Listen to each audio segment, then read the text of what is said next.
Hello, everyone. This is Valerie Flowers here. Wow, that sounds really weird saying that. And today we've got another DVD Blu-ray set review. And the reason why I say DVD and Blu-ray together, well, it's not because we're doing like a set of either of both, but it's like, again, this is basically just like set reviews of like DVDs and Blu-rays and physical media, stuff like that. And today we got yet another Western cartoon to review. Um, yeah, not really much else to say. What we are going to be reviewing today is the My Life as a Teenage Robot complete series set. Well, by complete series, it's more like seasons 1 through 3, which actually released this year recently, which I didn't know that was actually when it was really. I thought this was something that was probably out for a while, but nope, it was released in fact in 2022. So yeah, and alongside that, we will also be throwing in the Amazon Burned on Demand release of season 2 as a bonus. And yeah, if you're asking why I decided to get the Beyond Home Entertainment set while I was able to, and why I got that, well, it's pretty simple. Because, with the Amazon Burned on Demand set, about a year ago, they went out of print, and yeah, I'm not beating an old lady with a stick just to fucking get seasons 1 and 3. But yeah. So about My Life as a Teenage Robot itself, I actually recently rewatched it yesterday. It's kind of like a build up, I guess. By build up, I mean by for like, so that way I could watch it again. Obviously, since I already ordered the set beforehand, but yeah, I really fucking like this show, actually. Yeah, I really do enjoy My Life as a Teenage Robot. And I forgot how much I actually did enjoy it but I think yesterday is actually when I watched the show again. I did watch the episodes Girl of Steel and Future Shock, and yeah, once again, the show is really fucking good. Yeah, I don't know if I'm really going to have like a super deep explanation as to why when it comes to like when we're like talking over the menus. Does yeah, we're basically doing this in the same style as the Grim Adventure set that we did like a week back or so. But yeah, let's just get to the menus or like the DVD contents. Okay, this is gonna be a little bit hard to actually find 6 minutes or like 7 minutes worth of stuff to say about this show, because yeah, now when it comes to My Life as a Teenage Robot itself, until I think the first time I rewatched it after it had been like years since I had, I think it was actually when I decided to get the Amazon Video releases. No, not the Burned on Demand stuff. The Amazon Video release, the releases of My Life as a Teenage Robot, and yeah, I think that was like the first 2 or so episodes that I watched, and yeah, I just decided again to rewatch them, and yeah, again, it had been a while since I've seen the show, so I don't remember absolutely everything about the show like I do with a lot of other Nicktoons, well, a couple others, mainly for like Avatar, SpongeBob, and Invader Zim. Like, those are like by far the most memorable Nicktoons to me. Yeah, it's gonna be fun watching My Life as a Teenage Robot again, because again, this has always been a show that I've really liked. To put it simply, it's basically, imagine if Powerpuff Girls from Cartoon Network were on, Nickelodeon. And you know what? I think I actually like Teenage Robot more than Powerpuff Girls. Now, the main reason I say that is fairly simple. Now, while Powerpuff Girls is a good show, it's really the villains that really carry the show, kind of. Like, I don't think that the main 3 are bad, but like, I don't know, they're just not as interesting. My Life as a Teenage Robot, on the other hand, though, Jenny is a very interesting character and one of my favorite Nicktoon protagonists, I guess you can say. And yeah, I like the other characters too. Brad and Tuck are pretty cool. I actually forgot what the Fudge Sheldon. I didn't even know who the Fudge Sheldon was until I actually looked into the show. But yeah. Again, I'm sorry, I just don't have much really to say. But I will say, in comparison to the Amazon Video release, Well, okay, obviously we aren't there yet. We're still on the Beyond Home Entertainment menus, but like, holy fuck! In the years that it took for the show to be re-released again, yeah, they made some pretty big improvements in terms of the menu designs. Because yeah, while the Beyond Home Entertainment set, like, okay, when it comes to Beyond Home Entertainment, I did have the Fairly Odd Parents seasons 1 through 5 set of theirs before, and it was really stock as fuck when it came to the menus. And when it comes to My Life as a Teenage Robot, these sets, yeah, they have a lot more animation to them on the menus than the Amazon Video one, because the characters actually blink on the freaking menus. Yeah, I know, big improvement. Which, I mean, again, yeah, I'm obviously being sarcastic, but like, again, there is more to these than the Amazon Video sets, because yeah, we're actually on these now.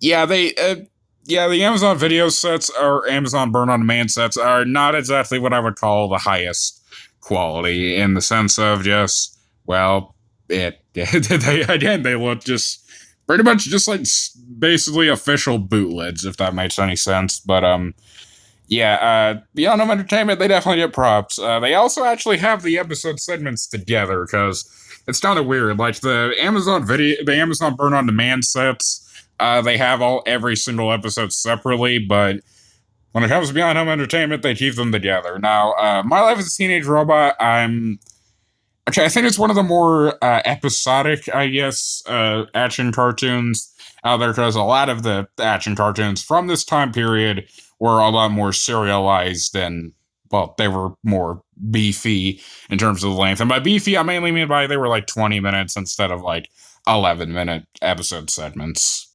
But yeah, by this part of the genres or eras standards, it's actually a lot more unique compared to those ones, because, well, again, they're in the not the stereotypical, but like the more standard episode form segments. But I for a brief period of time in my life, and by my life I mean by this year, I did kind of force myself to. Well, okay, I would still watch some shows that were more episodic, but I had this pretty stupid belief of like, shows really do need a narrative. Like you can't have shows that are like just all freaking just self-contained stories. But no, like the main, if every show was just like all just like super deep, inspirational, episodic storyline shows. Well, not by episodic storyline, but I mean like serialized storylines, then there would be like no freaking variety. That like every show would be the same, and just again, like we have certain shows that appeal to really everyone. Just the people who like the serialized stuff can go watch that stuff. And then those who like more episodic stuff and don't want to have to sit through an entire season of a show just to get to certain moments, then yeah, we have these. And fuck, you even have shows that do hybrid. They do like a hybrid mix of them, like Teen Titans and Danny Phantom, for example, which basically just okay to kind of like transition. Well, not really transition. It's not like I had all these planned. I'm kind of just talking as the footage goes on. But yeah. Speaking of just like in generality for like the 2000s era, I think this is pretty much when like Western animated action cartoons really peaked. And now I'm not saying that every single one of these shows is an absolute banger and like every one of them is perfect, because, well, no show is perfect.